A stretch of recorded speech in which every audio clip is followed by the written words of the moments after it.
Hey folks, this is a tomato that grew by itself in my garden. Now by itself is what I mean is I didn't plant it. And this little planter, I thought I planted a moringa tree, but tomatoes came instead. So why am I telling you about a tomato on this first Friday of the new year? Because the word of this week is Shmita. Release. Let go of what you thought needs to happen and let the land be.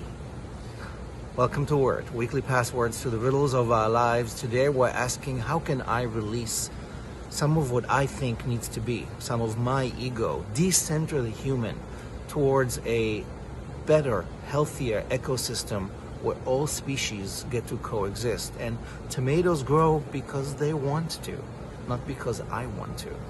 And therefore nature has a say and not just culture.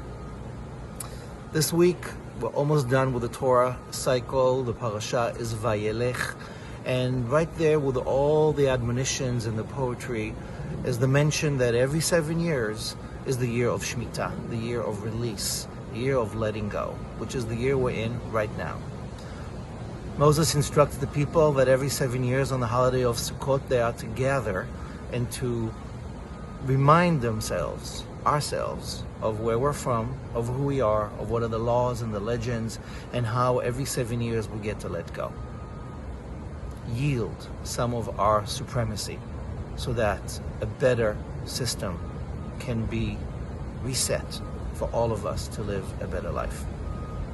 Shmita means literally ishmut, to drop, to release. The earth gets to lay fallow, the people get to rest, debts are to be released.